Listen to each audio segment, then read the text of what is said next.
사랑하는 성도 여러분, 그동안 평안하셨습니까?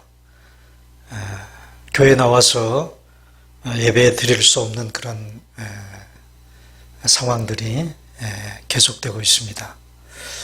오늘 주일을 맞이해서 또다시 동영상 예배를 가정에서 드릴 수밖에 없는 그런 상황이 되어진 것을 생각할 때 안타깝기 그지없습니다. 자, 그럼에도 불구하고 우리는 예배 드릴 수 있어야 합니다. 왜냐하면 우리는 모두가 하나님 앞에서 예배의 자들이기 때문에 그렇습니다. 오늘도 이 귀한 예배의 자리에 온 가족들이 함께 모여서 온전한 주일 예배를 살아계신 하나님 앞에 드릴 수 있기를 바랍니다. 이제 우리 다 같이 한 마음으로 사도신경으로 신앙을 고백하심으로 주일 예배를 시작하겠습니다. 나는 전능하신 아버지 하나님 천지의 창조주를 믿습니다. 나는 그의 유일하신 아들 우리 주 예수 그리스도를 믿습니다. 그는 성령으로 잉태되어 동정녀 마리아에게서 나시고 본디오 빌라도에게 고난을 받아 십자가에 못 박혀 죽으시고 장사된 지 사흘 만에 죽은 자 가운데서 다시 살아나셨으며 하늘에 오르시어 전능하신 하나님 우편에 앉아 계시다가 거기로부터 살아있는 자와 죽은 자를 심판하러 오십니다. 나는 성령을 믿으며 거룩한 공교회와 성도의 교제와 죄를 용서받는 것과 몸의 부활과 영생을 믿습니다. 아멘. 이제 우리 다 같이 찬송가 405장 주의 친절한 발에 안기세 우리 다 함께 찬양하겠습니다.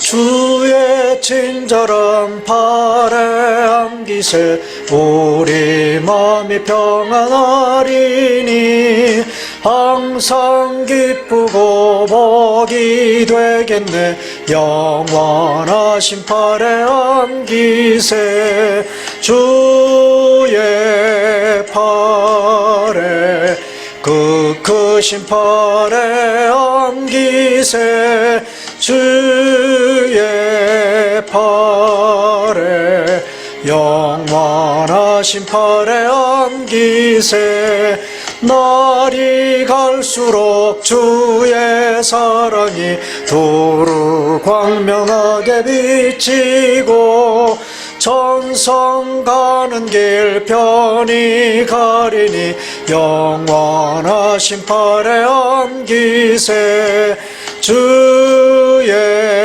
발에 그 크신 발에 안기세 주의 발에 영원하신 발에 안기세 간주입니다.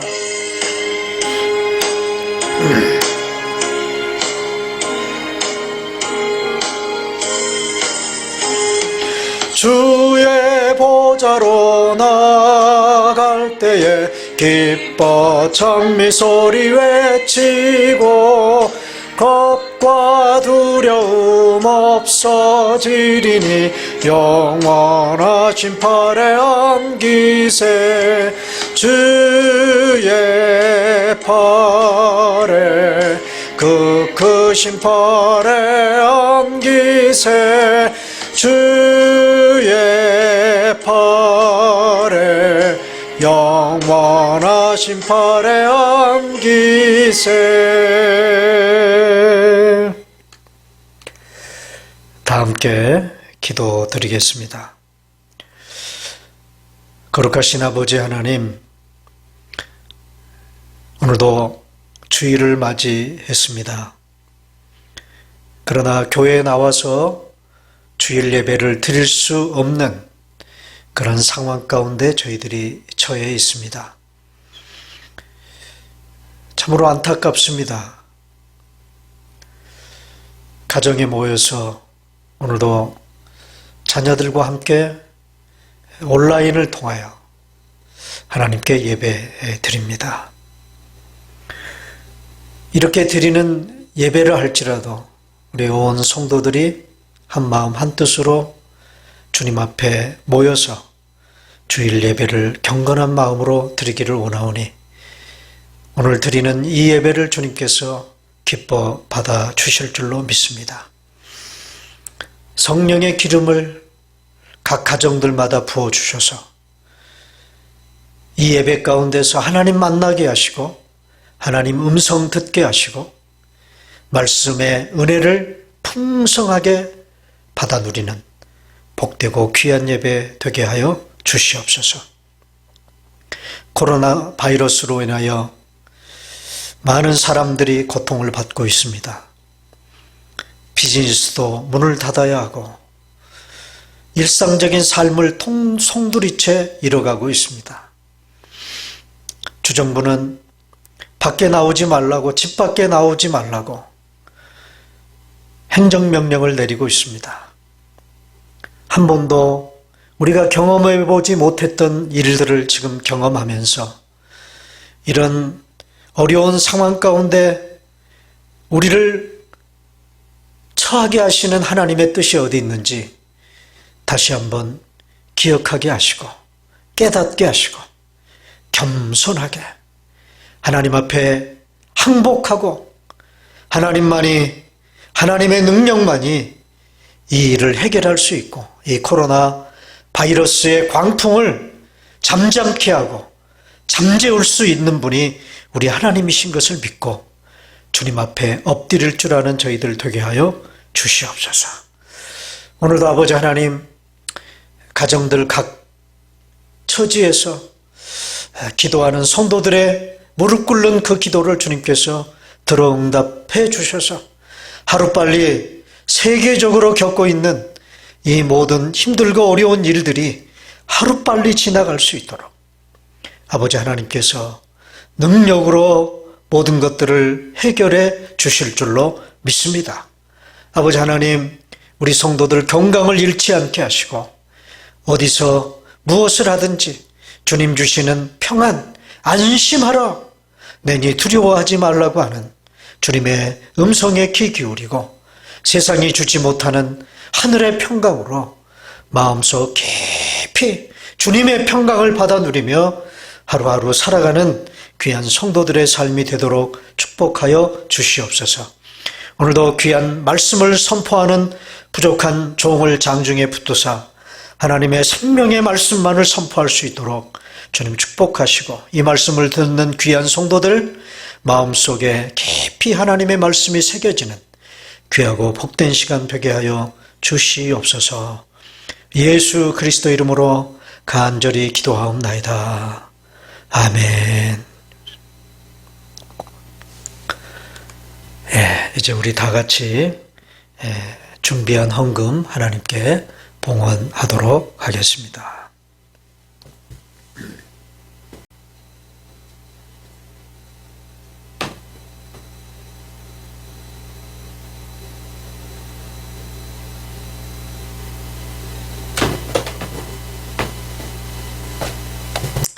헌금을 위해서 제가 다시 한번 기도하겠습니다. 하나님 아버지, 이렇게 온 가족 식구들이 함께 모여 예배 드리는 중에 귀한 물질을 구별해서 하나님께 봉헌하여 올려드립니다. 바치는 우리 가정들 귀한 손길들을 주님께서 기억하시고 참으로 경제적으로도 힘들고 어려워지고 있는 이때에 물질적인 어려움에 처하지 않도록 비즈니스의 문을 열지 못함으로 경제적인 타격을 받고 있는 귀한 성도들의 가정에 아버지 하나님 필요한 것들을 채워 주시옵소서. 먹고 마시고 입고 그렇게 살아가는 것 우리에게 필요한 것인 줄로 주님이 아신다고 말씀하셨습니다. 하나님께서 채워주시고 공급하시고 그리고 힘들고 어려운 일들 가운데 처해 있는 성도들이 있다면 아버지 하나님 붙들어서 지켜주시고 보호하시고 어려운 문제들을 해결하여 주실 줄로 믿습니다. 특별히 우리 엄석중 집사님, 장남재 집사님 이렇게 가정에 어머님을 먼저 천국에 보내드리는 귀한 상을 당했습니다. 아버지 하나님, 슬픔을 당한 우리 엄집사님 가정을 하나님께서 하늘의 위로로 채워주시기를 원합니다. 어머님을 먼저 보내고 슬퍼하는 그 마음에 위로를 주셔서 주 안에서 죽는 자는 복이 있다고 주님 말씀하셨사오니 그 주님의 말씀을 가슴에 되새기고 슬픔 중에서도 위로받는 우리 집사님 가정 되도록 주님 축복하여 주시옵소서. 예수 그리스도 이름으로 간절히 기도하옵나이다. 아멘. 자, 오늘 이렇게 가정에서 예배 드리지만 예배의 자리에 나오신 여러분들을 주님의 이름으로 환영하고 축복합니다. 우리 옆에 있는 분들 우리 한번 축복했으면 좋겠어요. 우리 자녀들도 축복하고요. 우리 축복송 부르면서 한번 우리 옆에 있는 자녀들 축복할까요? 축복합니다. 주님의 이름으로 축복합니다. 주님의 사랑으로 이곳에 모인 주의 거룩한 자녀에게 주님의 기쁨과 주님의 사랑이 충만하게 넘치기를 우리 옆에 있는 분들 자녀들 축복합니다. God bless you. God bless you. 축복합니다. 축복합니다. 주님의 사랑으로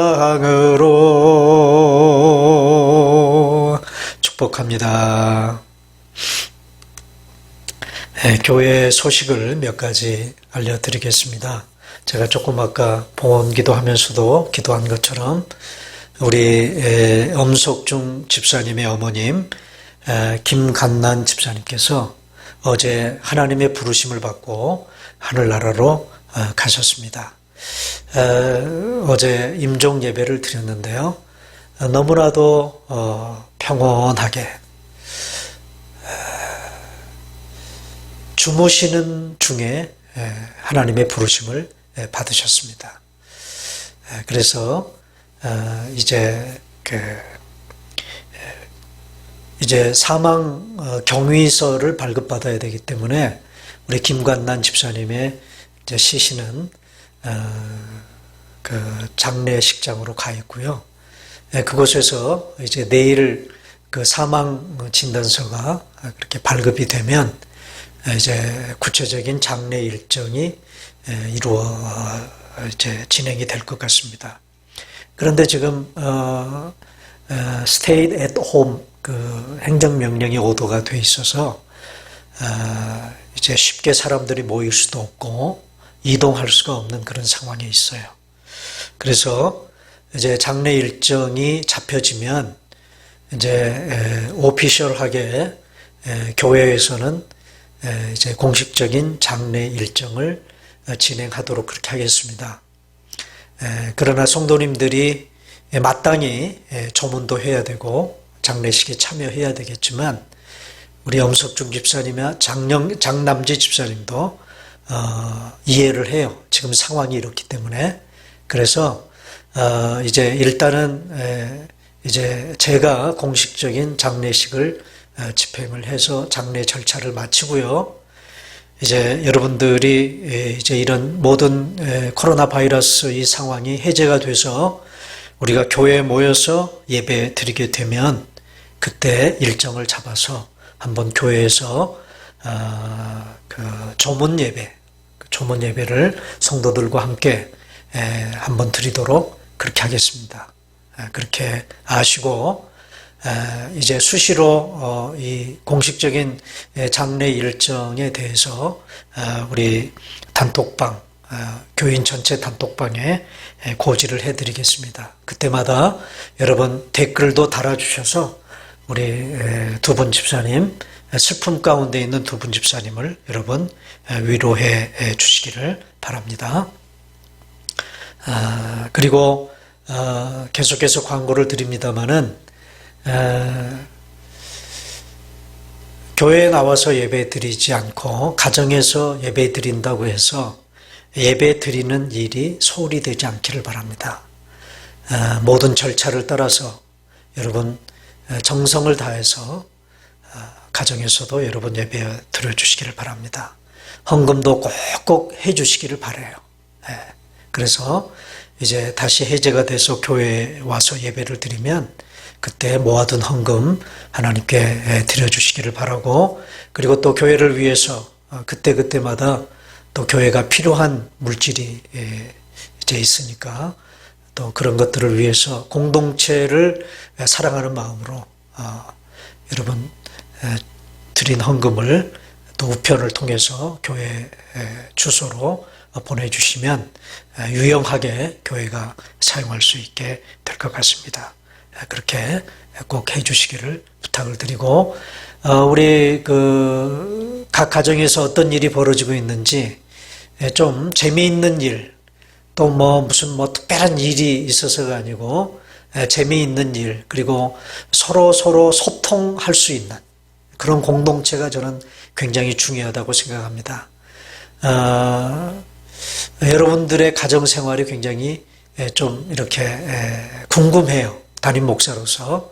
그러므로 여러분 교회 성도들 카카오톡 단톡방에 수시로 여러분 가족들의 삶을 좀 사진을 찍는다든가 동영상을 이렇게 올려주시면 서로가 보면서 서로 격려하고 또 위로하고 그리고 서로 소통할 수 있는 그런 기회가 되리라고 믿습니다.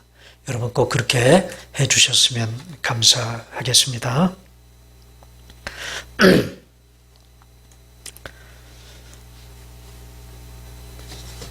자, 이제 오늘 주시는 하나님의 말씀 우리 봉독하도록 그렇게 하겠습니다. 여러분 화면을 보시고 함께 오늘 묵상할 하나님의 말씀 함께 받도록 봉독하도록 그렇게 하겠습니다. 제가 한 절 읽고 여러분 한 절 읽고 교독하도록 그렇게 하겠습니다. 오늘 우리가 봉독할 하나님의 말씀은 사도행전 27장 1절로 12절의 말씀입니다. 신약성경 234페이지 사도행전 27장 1절로 12절의 말씀입니다.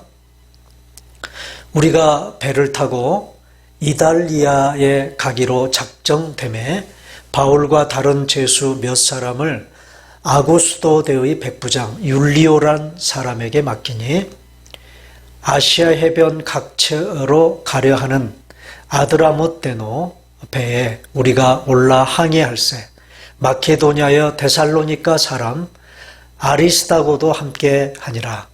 이튿날 시돈에 되니 율리오가 바울을 친절히 대하여 친구들에게 가서 대접받기를 허락하더니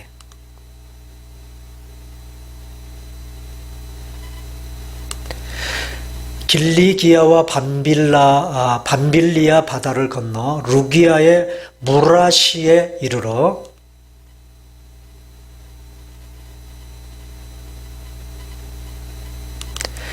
배가 더디가 여러 날 만에 간신히 니도 맞은편에 이르러 풍세가 더 허락하지 아니하므로 살몬의 앞을 지나 그레데 해안을 바람막이로 항해하여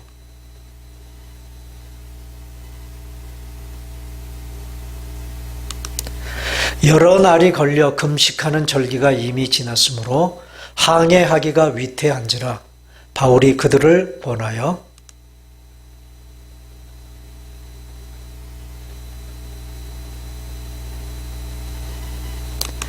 백부장이 선장과 선주의 말을 바울의 말보다 더 믿더라.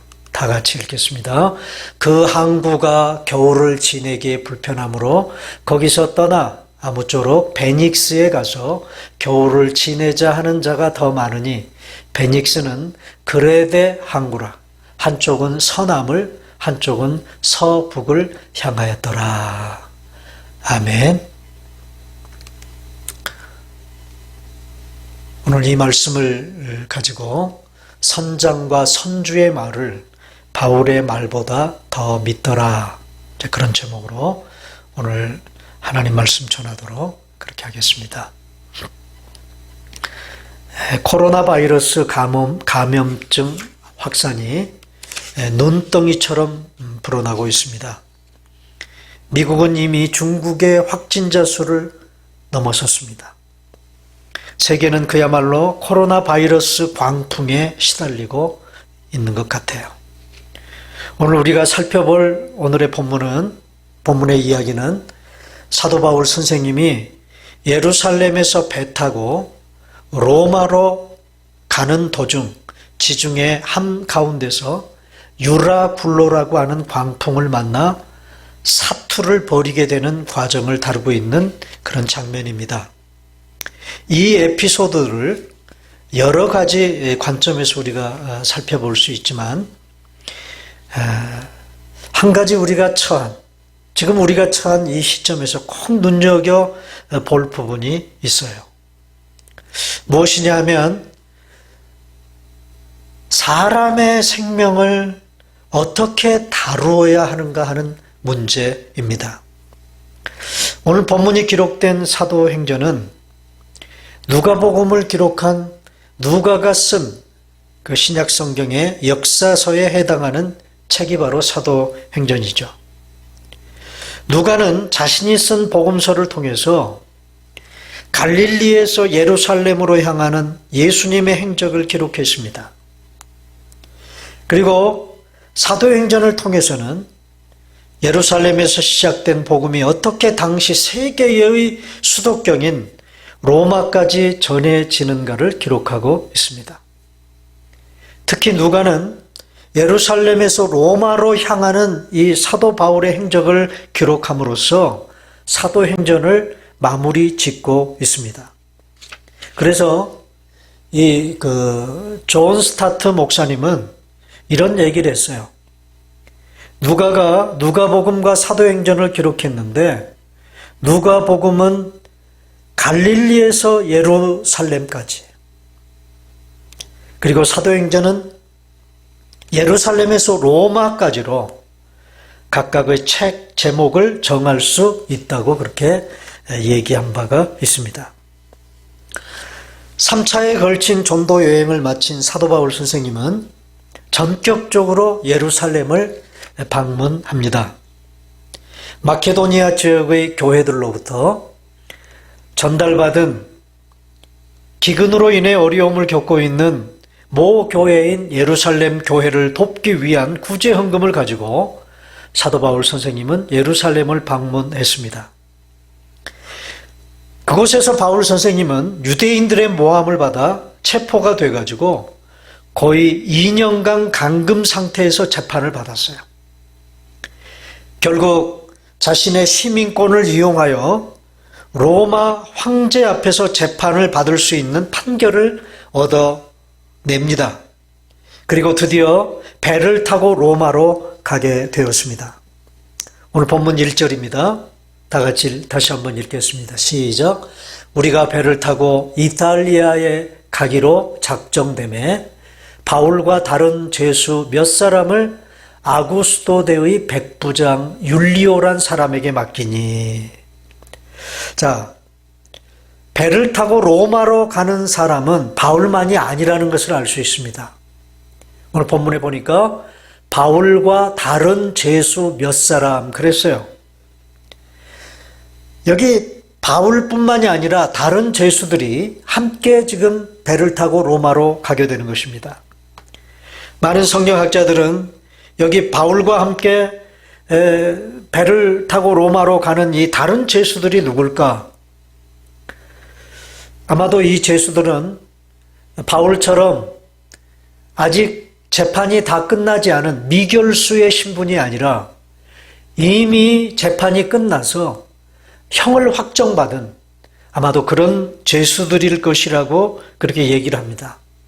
대개 이 당시 로마가 통치하던 그 속국에서 어떤 범죄자들이 재판을 받고 형이 확정되면 그 죄수들을 로마로 호송을 해서 로마 그 원형 경기장에서 벌어지는 검투사들과의 싸움이나 그런 맹수들과의 그런 싸움에 이 죄수들을 이용했다고 그래요.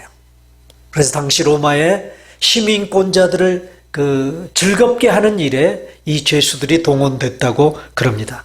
아마도 여기 사도 바울과 더불어 이제 함께 배를 타고 로마로 가는 이 다른 죄수들은 어쩌면 그런 사람들일지도 모른다고 하는 것입니다. 자, 그런데 이 죄수들을 로마까지 호송하는 책임을 맡은 사람이 누구라고 그랬어요? 여기 오늘 본문에 보면 로마 군대의 백부장 율리오라는 사람에게 맡겼다고 얘기를 합니다.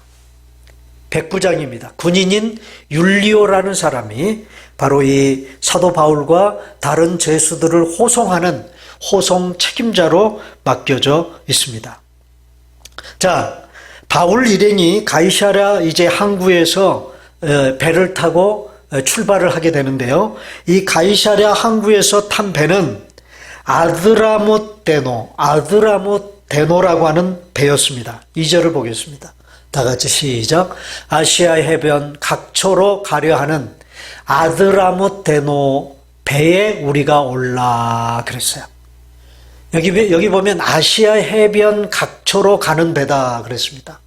여기 아시아 해변 각초는요, 지금의 터키, 이제 이 예루살렘이나 배가 출발하는 항구인 이 가이사랴 항구에서 북쪽을 따라서 쭉 올라가면 이제 터키라고 하는 그런 터키 그 남해안 해변을 이제 끼고 돌아가는 이제 기역자로 된 그런 지역이 나오죠. 바로 지금의 터키 지역 남해안 지역이 아시아 해변 지역입니다. 우리는 당시에는 이 터키 지역을 소아시아라고 그렇게 불렀죠. 소아시아. 그 남단, 지중해 터키의 그 남단 해변, 그것이 바로 아시아의 해변입니다. 그곳으로 가는 아드라모데노라고 하는 배를 탔다고 하는 것입니다. 자, 그 배를 타고 다음날 그들은 이제 출발지 가이사랴 항구에서 북쪽으로 107km 떨어진 시돈이라고 하는 항구에 도착을 합니다. 자, 3절입니다. 다 같이. 이튿날 시돈에 대니 율리오가 바울을 친절히 대하여 친구들에게 가서 대접받기를 허락하니 그랬어요. 자, 가이사랴 항구를 출발해서 약 100km 정도 북쪽으로 올라가면 시돈이라는 항구가 있는데 그곳에 잠시 배가 항구에 정박을 하게 되는 거예요. 그럴 때 이 율리오라는 백부장이 바울에게 친절하게 바울을 배려합니다. 그래서 그곳에 있는 바울의 친구들로부터 대접을 받도록 친절한 배려를 하게 돼요. 자, 이제 배는 그 시돈 항구에서 떠나서 이 배의 항로는 일반적으로 구브로 섬 아래쪽을 항해하는 대각선 항해를 택할 수가 없었습니다. 왜냐하면 맞바람 때문입니다. 이 맞바람은 소위 이 시기에 지중해 해안에 불어오는 북서풍을 말해요. 북서풍을 안고 항해를 해야 하기 때문에 가이사랴 항에서 대각선으로 북서쪽으로 항해를 할 수가 없어요. 왜냐하면 그렇게 대각선으로 항해를 해야 직선거리로 그 소아시아 해변가로 갈 수 있거든요. 그런데 여기 이 북서풍을 안고 항해를 해야 되는 어려움 때문에 어떤 항로를 택하게 되느냐 하면, 자, 4절입니다. 다 같이 시작. 또 거기서 우리가 떠나다가 맞바람을 피하여 그랬어요. 여기 맞바람을 피했다는 말이 나오는데 이 맞바람이 바로 북서풍입니다. 그래서 북쪽으로 이렇게 쭉 올라가는 거죠. 그런데 이 북서풍은 한마디로 말하면 대각선으로 항해를 할 때 부딪혀오는 맞바람입니다. 그래서 그 맞바람을 피하여 구부로 해안을 의지하고 항해를 했다 그랬어요.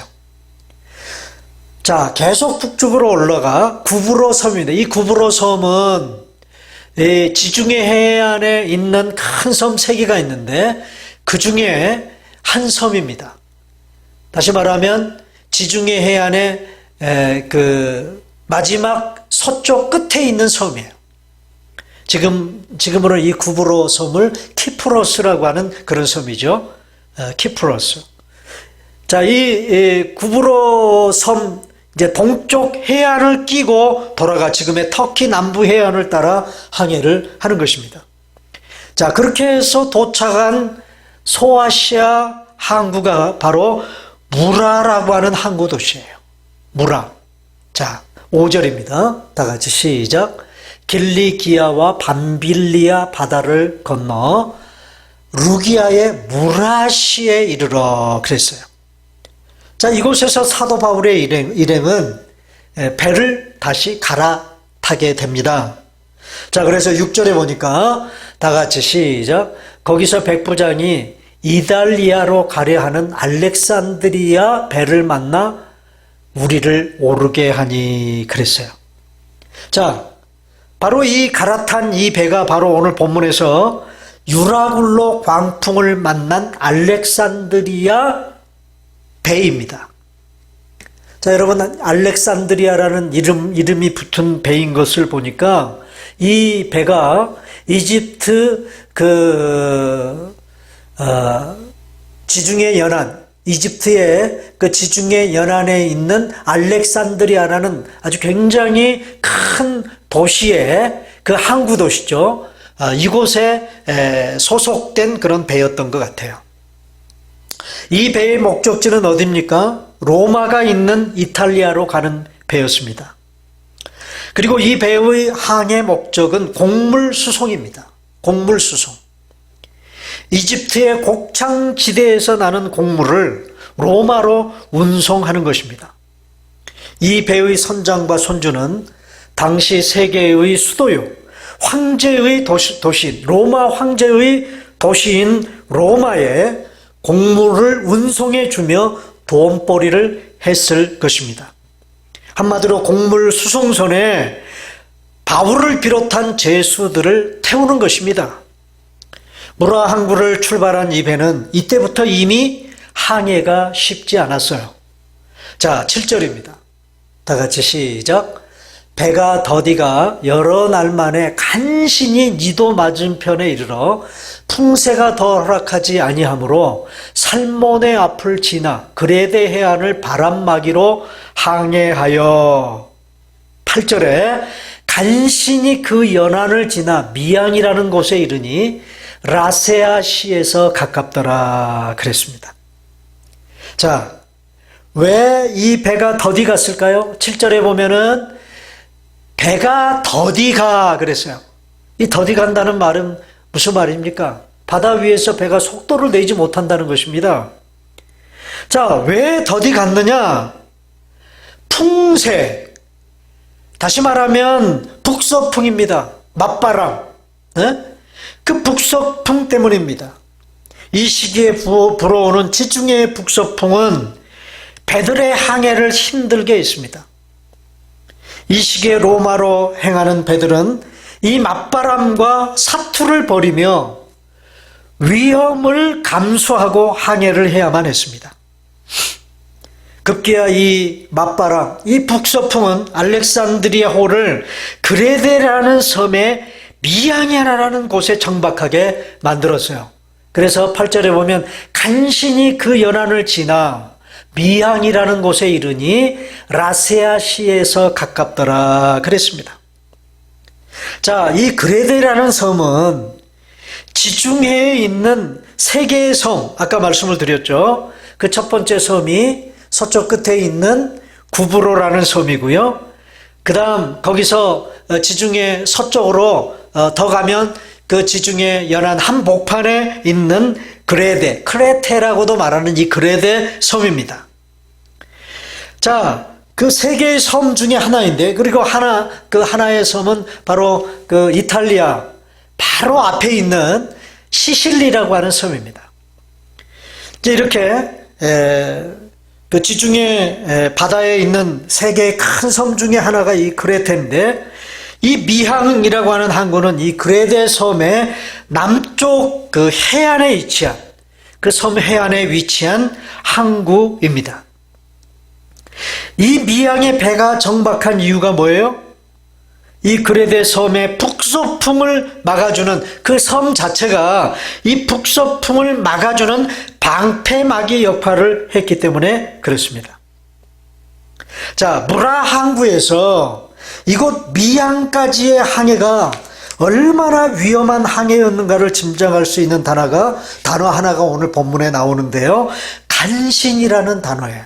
자, 7절에도 배가 더디가 여러 날 만에 간신히 니도 맞은편에 이르렀다 그랬죠? 근데 8절에도 보면 간신히 그 연안을 지나 미항이라는 곳에 이르니 그랬어요. 자, 여기 간신이라는 단어, 이 단어는 7절과 8절에 두 번에 반복해서 나오는 단어인데요. 헬라어로 몰리스라고 하는 단어입니다. 그런데 이 몰리스라고 하는 단어는 천신만고 끝에라는 의미로 번역할 수 있는 그런 단어예요. 누가는 사도 바울이 로마로 가는 이 여행이 결코 순탄치 않았음을 바로 이 간신히, 즉 몰리스라는 단어를 통해서 강조하고 있는 것입니다. 자, 우리 지도 하나를 보겠습니다. 여기 보면 사도 바울 선생님이 일행이 이제 그 가이사랴에서 배를 타고요, 시돈을 거쳐서, 그리고 거기 그레데라고 하는 지중해 서쪽 끝에 있는 바다 동쪽 해안을 이렇게 돌아서요, 기역자로 돌아서 소아시아, 그 지금의 터키의 남쪽 해안을 이렇게 항해하는 모습을 볼 수 있어요. 그래서 이제 무라라는 그런 항구에 이제 도착을 해서 거기서 알렉산드리아라고 하는 배를 타고 이제 저쪽 그 끝에, 지도 끝에 있는 그 반도, 꼭 무슨 여자 그 부츠 뒷 발굽 같이 그렇게 생긴, 부츠 같이 생긴 그 나라가 바로 로마입니다. 로마가 있는 이탈리아. 그 오른쪽에 있는 그 반도가 소위 당시 마케도니아 아가야, 지금의 그리스죠. 그래서 거기 로마까지 가야 돼요. 가야 되는데 쉽게 항해를 할 수가 없어요. 뭐 때문에? 북서풍 때문에 그렇습니다. 북서풍. 자, 그래서 이 배가 이탈리아라는 배를 타고 무라 항구를 떠나긴 떠났지만 계속해서 항해를 하기가 너무나 힘들어요. 그래서 그들이 이제 그 북서쪽으로 항해를 해서 로마로 가야 되는 그 항로를 바꾸어서 남쪽으로 내려갑니다. 남쪽으로 내려가면 그 지중해 한복판에 그레데라고 하는 섬이 있어요. 그 섬 밑쪽으로 해서 이제 항해를 하고자 하는 거예요. 그래서 그렇게 한 이유가 뭐냐? 아까도 말씀을 드렸듯이 이 그레데라고 하는 섬, 이 그레데라고 하는 섬은 이제 이 길다래요. 동서로 이렇게 길다란 섬입니다.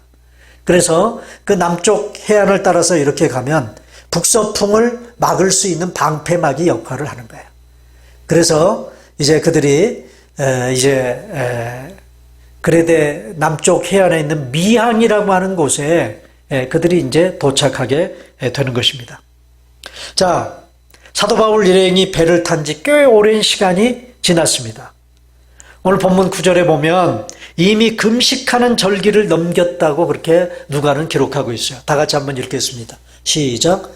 여러 날이 걸려 금식하는 절기가 이미 지났으므로 항해하기가 위태한지라 그랬어요. 항해하기가 위태한 절기가 돼버렸다 그 말. 시기가 돼버렸다 그 말입니다. 여기서 금식하는 절기는 유대력으로 이스라엘 백성들이 지키는 유대력으로 말하면 7월 10일 대속죄일에 하는 금식절기입니다. 이 시기는요, 이제 그 태양력으로 말하면 오늘 우리가 사용하는 그 달로 얘기를 하면 10월에 해당하는 절기입니다. 지중해의 이 시기, 즉 9월에서 다음해 3월까지는요, 지중해에서 배들이 항해하기가 쉽지 않은 때였어요. 특히 11월부터 다음해 1월까지, 이때까지는 항해하기가 거의 불가능한 시기라고 합니다. 그러므로 이 시기 거의 모든 배들을 항구에 정박시키고 겨울을 보냈어요. 자, 이때 이제 미항이라고 하는 그레데선 남쪽 그 항구 중앙에 있는 이 미항이라는 항구에 이제 알렉산드리아 이 배는 정박이 되어져 있어요. 자, 이때 사도 바울 선생님께서 이 항해를 위한 책임자들에게 조언을 합니다. 자, 뭐라고 합니까? 10절 다 같이 보겠습니다. 시작. 말하되 여러분들이여, 내가 보니 이번 항해가 하물과 배만 아니라 우리 생명에도 타격과 많은 손해를 끼치리라 하되. 자, 오늘 본문을 보면 사도 바울 선생님은 세 가지를 걱정하고 있어요. 뭡니까? 먼저 화물을 걱정합니다. 이 배에는 어떤 화물이 가득 채워져 있어요? 곡물입니다. 이집트의 그 곡창지대에서 난 곡물들을, 그 곡물들을 배에다 가득 실었을 거예요. 그래서 그 곡물과 그리고 배 자체, 그 곡물을 싣는 배와, 자, 그것만 걱정하는 것이 아니라 지금 사도 바울은 뭘 또 걱정합니까? 사람의 생명, 그 배에 타고 있는 사람들의 생명을 걱정합니다. 자, 이 배는 곡물 운반선이기 때문에 하물과 배는 선장과 선주가 걱정할 부분이죠. 그러면 사람들의 생명을 걱정해야 할 사람은 누구일까요? 누구일까요? 백부장이죠. 백부장입니다. 그런데 이 백부장이 사람들의 생명을 걱정하는 바울의 말보다 오늘 본문을 보면 누구의 말을 더 믿었습니까? 11절입니다. 다 같이 시작. 백부장이 선장과 선주의 말을 바울의 말보다 더 믿더라. 그래서 제가 여기 11절에 여기에 등장하는 세 부류의 사람들을 각각 다른 색깔로 제가 만들어놨어요. 자, 백부장이 등장하고 선장과 선주가 등장하고 바울이 등장하는 것을 볼 수 있습니다. 자, 사람의 생명을 맡아서 그들의 안전을 도모해야 할 사람이 돈벌이 하는 사람들의 말을 더 믿고 있다고 하는 것입니다. 사도 바울이 이 말을 하는 이유가 뭡니까? 사도 바울이 지금 이 말을 하는 이유는 이 미항이라는 항구를 떠나지 말고 이곳에서 겨울을 보내자는 거예요. 적어도 11월 달부터 다음에 1월 달까지는 항해가 불가능하니까 바로 이 배가 정박해 있는 이 미항이라는 이곳에서 다음에 1월 달까지 그곳에서 한 겨울을 보내자는 거죠. 여러분, 뭘 지금 사도 바울은 걱정하는 것입니까? 하물과 배가 타격을 받을 것도 문제지만, 하물과 배가 타격을 받을 것도 문제지만 사도 바울은 사람의 생명이 큰 타격을 받게 될 것이라는 것을 더 염려하시는 거예요. 자, 우리 주변에서 일어나는 여러 가지 재난 사고나 사건을 가만히 들여다보면요, 돈 때문에 사람의 생명을 돌보지 않으므로 무고한 사람들의 생명이 너무도 억울하게 희생당하는 경우가 너무도 많이 있지 않습니까? 지금 미국이 코로나 바이러스로 인해서 이 지경이 되어가고 있는 이유가 저는 여기에 있다고 생각을 해요.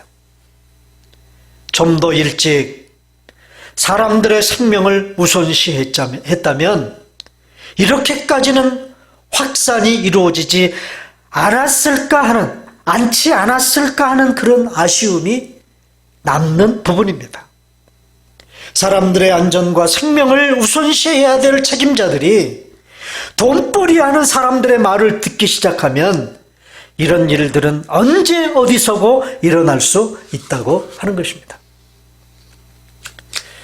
자, 항해 책임자들이 사도 바울 선생님의 말을 듣지 않고 배를 띄웠다가 오늘 사도행전 27장, 28장에 등장하는 이 엄청난 위기를 맞는 이유, 이 유라굴라 광풍에 휘몰아쳐서 지중해 한복판에서 몇 날 며칠을 먹지 못하고 죽을 위기에 처해서 전전긍긍할 수밖에 없었던 이 엄청난 위기에 맞닥뜨렸던 이유, 두 가지 이유를 오늘 본문 12절에서 마지막으로 기록하고 있어요. 자, 우리 다 같이 12절 말씀을 다 같이 보도록 그렇게 하겠습니다. 자, 12절입니다.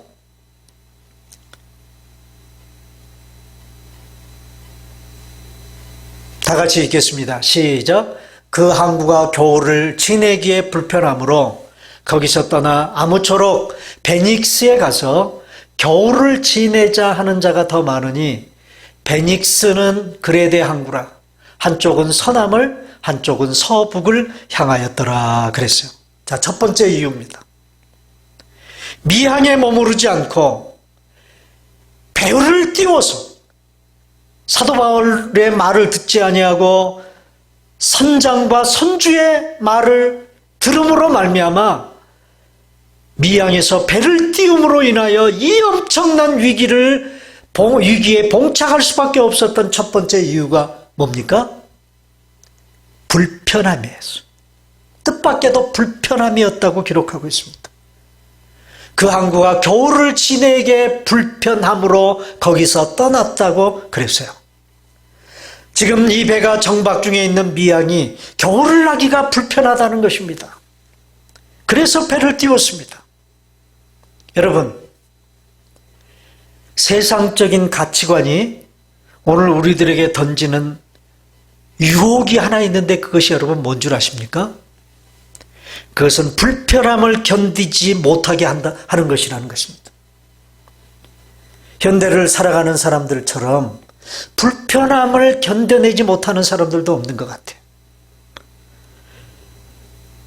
우리들은 이미 심각한 편리주의에 물들어 있어요. 우리 크리스찬들이 세상을 향해 저항하는 삶 중에 한 가지는 불편함을 감수하며 사는 것입니다. 좀 덜 먹고 살고 좀 덜 누리고 사는 불편함을 감내할 수 있는 것, 그것이 또 한 가지의 세상적인 가치를 향한 저항이 될 수 있다고 하는 것입니다. 그러면 경제를 걱정하는 쪽이 아닌 사람의 생명을 걱정하는 쪽으로 무게중심이 갈 수 있어요. 여러분, 사업가인 미국 대통령의 무게중심은 늘 경제 쪽에 있는 것 같지 않습니까? 얼마 전까지만 해도 일본의 아베 총리도 마찬가지 아니었습니까? 마이크로소프트라는 회사를 만든 빌 게이츠가 얼마 전 지난 24일에 MBC 방송에 나와서 이런 강연을 하면서 이런 질문을 받고 대답을 했어요. 강연 중에 코로나19 이후 폐쇄 정책의 폐쇄 정책, 그것은 지금 모든 나라들이 코로나 감염증이 확산이 되어서 이 위기를 돌파해 보려고 이제 쓰고 있는 정책 중에 하나가 소위 폐쇄 정책이죠. 집 밖을 나가지 못하게 하고 비즈니스 문을 닫게 하고 10사람 이상 모이지 못하게 하고, 이런 폐쇄 정책에 의한 경제 위축과 코로나19 확산 억제 정책 간의 절충점이 있는지에 대한 질문을 받았어요. 그러자 한마디로 빌 게이츠가 이런 말을 했습니다. 절충점은 없다는 거예요. 그는 이렇게 말을 했습니다. 경제 성장이 중요하다고 여기는 일부 정치인들이 있다는 이유로 시신더미를 쌓아둔 채 사람들에게 식당에 가고 집을 사라고 하는 것은 냉정하다. 어떻게 보면 굉장히 극단적인 말 같지만 지금 빌 게이츠는 지금 현재의 시국을 그렇게 봤다는 것입니다. 한마디로 말하면 폐쇄 정책을 통해서 코로나 바이러스 확산을 억제하고자 하는 이 억제 정책을 더 강력하게 시도해야 된다는 것이죠. 여러분, 코로나 바이러스 확산으로 인해서 집에만 처박혀 있으려고 하니까 우리가 얼마나 답답합니까? 정말 불편함이 이만저만이 아니죠.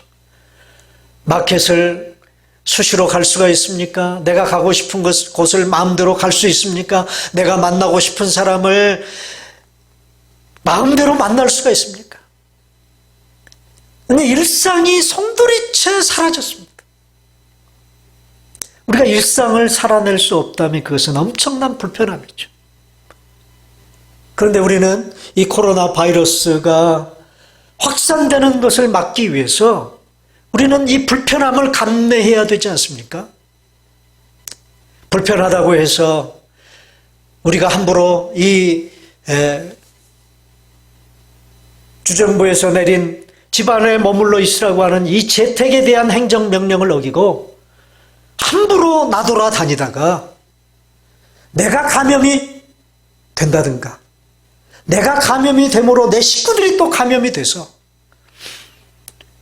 내가 바로 다른 사람들의 생명을 해칠 수 있는 바이러스 감염 환자가 되는 것이 아니라 다른 사람을 감염시켜서 그 사람을 죽게 만드는 살인 무기가 될 수 있다고 하는, 다른 사람을 죽게 하는 무기 노릇을 할 수 있다고 하는 이 생각을 할 때, 여러분, 우리가 사람의 생명을 중요시 여기고 사도 바울처럼 사람의 생명을 걱정하는 사람들이 된다면 집안에 머물러 있어야 되는 이 불편함을 우리는 조금 감수해야 되지 않겠습니까? 두 번째 이유가 있어요. 이 알렉산드리아라는 배를 미항에서 이들이 띄울 수밖에 없었던 두 번째 이유가 있어요. 자, 제가 파란 글씨로 오늘 본문에 해놨는데 거기 보니까 그 미항을 떠나 아무쪼록 베닉스에 가서 겨울을 지내자 하는 자가 더 많으니 그랬습니다. 자, 지금 이 배는 지중해 한복판에 있는 그레데라는 섬에 정박해 있습니다. 이 섬은 동서로 길다란 섬이에요. 이 섬의 남쪽 해변의 중앙에 위치한 항구가 바로 미항이라는 항구입니다. 이 알렉산드리아 반은 지금 이 미항에 정박해 있어요. 그런데 이 항구가 겨울을 나기가 불편하다라는 거예요. 무슨 여러 가지 그 항구의 여러 가지 인프라나 이런 것들이 제대로 돼 있지 않은 그런 항구였던 것 같습니다. 좁든지 그랬던 것 같아요. 그래서 겨울을 나기가 불편하다는 한 가지 때문에 이 배를 항해하는 책임자들이 배를 옮기고자 한 곳이 여러분 어디 있습니까? 좀 불편하지 않게 겨울을 나기 위해서 배를 띄워서 옮기가자 했던 곳이 뜻밖에도 여러분 베닉스라는 항구였다라는 것입니다. 이 베닉스라는 항구는요, 이곳은 그레데 섬 서쪽 끝자락에 위치한 항구예요. 미양으로부터 고작 64km 떨어져 있습니다. 우리가 아까 보았던 사진을 잠깐 다시 보면 그 베닉스 항구의 그 위치를 우리가 확인해 볼 수 있는데, 자, 여기 있습니다. 여러분, 저기 그레데 섬이 있고요. 미항이라는 곳이 있고, 미항에서 저쪽 서쪽으로 조금 더 가면 그 그레데 섬 서쪽 끝에 베닉스라고 하는 지점이 있죠. 바로 그 미항에서 베닉스까지의 거리는 고작 63km. 여러분, 63km면 40마일 정도가 됩니다. 40마일 정도. 여러분, 아마도 항해 책임자들은 이곳으로 배를 옮기려고 하면서 이런 생각을 속으로 했을 거라는 그런 제 생각을 좀 해봐요. 무슨 생각이냐면 아마 이런 생각을 했을 거예요. 설마 40마일 정도 배를 움직인다고 해서 무슨 일이 벌어지겠어? 그래서 그 짧은 거리를 항해하다가 이들은 이 큰 재난을 겪게 된 것입니다. 여러분, 우리말 속담에 설마가 사람 잡는다는 말이 있지 않습니까?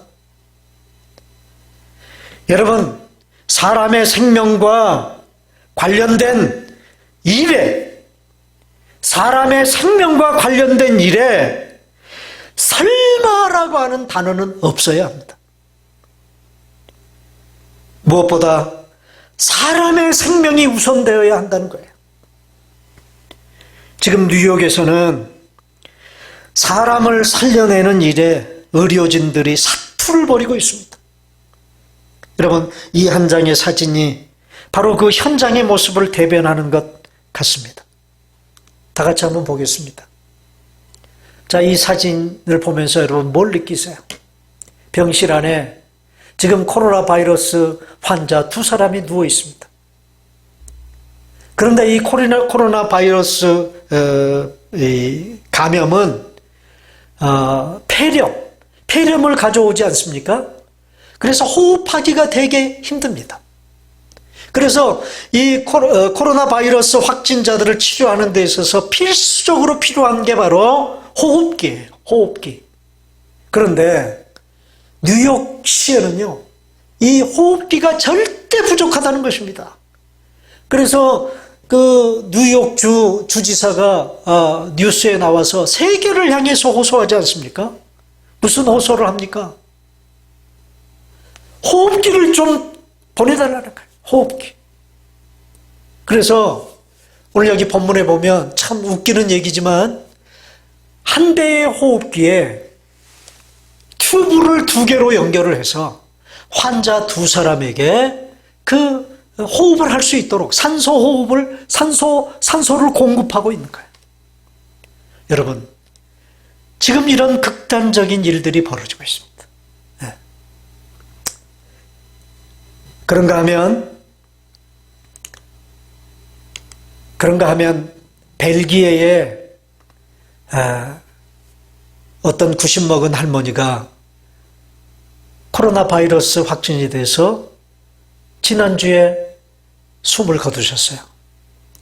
그런데 이 할머니는요, 자기에게 지급되는 호흡기, 그것을 양보하고 죽었습니다. 그 호흡기를 착용을 하고 호흡을 하는 중에 치료를 받으면 자기 생명을 연장할 수 있음에도 불구하고 이 할머니는 뭐라고 얘기를 하면서 호흡기 사용하는 것을 거부했느냐 하면, 나는 살 만큼 다 살았으니까 젊은 사람에게 이 호흡기를 쓰도록 해라.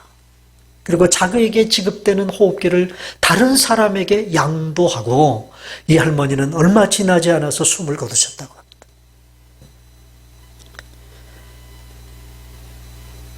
사랑하는 여러분, 우리 주님께서 말씀하셨습니다. 한 사람의 생명이 천하보다도 귀하다고 말씀하셨어요. 여러분, 지금 우리가 집콕하는 일, 집콕. 집에 콕 박혀서 지내는 사람을 집콕하는 사람이라고 말합니다. 이 집콕하시는 일이 답답하고 불편하기 짝이 없을 것입니다. 이 상황이 언제 끝날지 아무도 모르지만, 사랑하는 여러분, 좀 불편하지만 여러분 잘 참아내시기를 바랍니다. 조금 불편함을 감수하십시다. 여러분, 설마가 사람 잡습니다. 잊지 마시기를 바랍니다. 저는 그렇게 확신합니다. 코로나 바이러스라고 하는 이 소낙비는 머지않아 반드시 그칠 줄로 믿습니다. 우리 주님께서 잠잠케 해주시고 언제 그랬나는 듯이 다시 우리로 하여금 일상으로 돌아가 우리가 해야 될 일들을 하게 해주실 분이 우리 주님이라는 사실을 저는 믿습니다. 그 주님을 믿으시고 지금 좀 불편하게 사십시다. 좀 답답해도 참아내고 견뎌내시고 내 생명도 소중하게 여기고 다른 사람의 생명도 소중하게 여길 줄 아는 그런 여러분들이 다 되실 수 있기를 주님의 이름으로 축원합니다. 축원합니다. 네. 이제 우리 다 같이 찬송가 411장 우리 찬송을 부르고요. 오늘 예배를 모두 마치도록 그렇게 하겠습니다.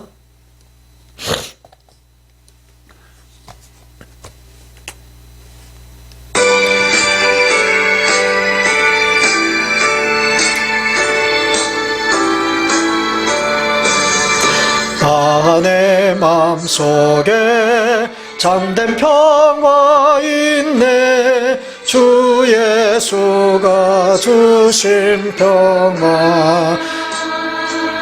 시험 닥쳐와도 흔들리지 않아. 너희야 너희 평안아. 주가 항상 계셔 내 맘속에. 주가 항상 계셔 기쁘다. 주 나의 맘에 계셔 위로하시네. 어찌 내가 주를 떠나 살까. 이 귀한 평화 내가 받고 보니 내 슬픔이 사라지고 마음의 기쁨 넘쳐 주를 찬양하네. 이 평화의 임금 예수. 주가 항상 계셔 내 맘속에. 주가 항상 계셔 기쁘다. 주 나의 맘에 계셔 위로하시네. 어찌 내가 주를 떠나 살까. 간주하고 3절입니다.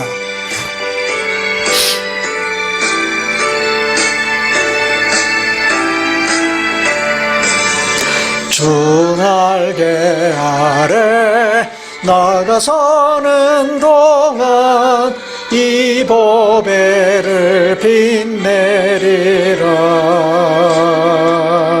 기쁜 그날이 와 주를 만나 뵐 때 아 그 평화 영원하리.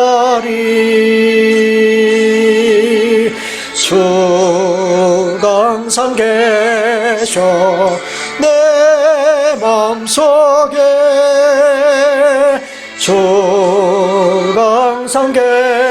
계셔 기쁘다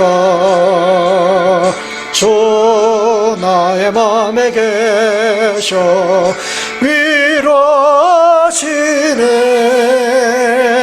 어찌 내가 주를 떠나 살까. 아멘.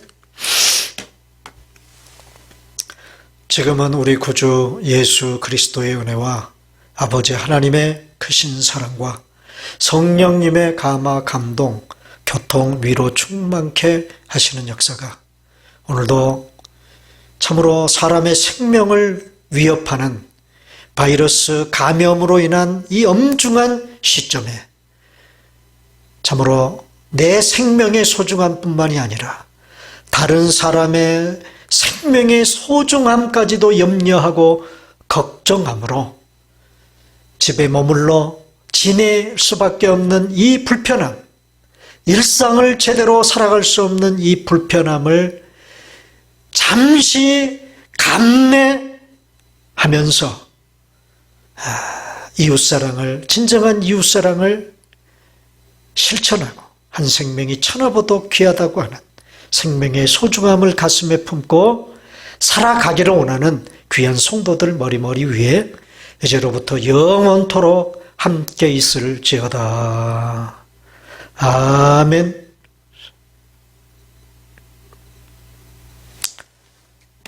여러분, 이상으로 오늘 세 번째 주 동영상 예배, 동영상을 통한 가정 예배 모두 마치도록 하겠습니다.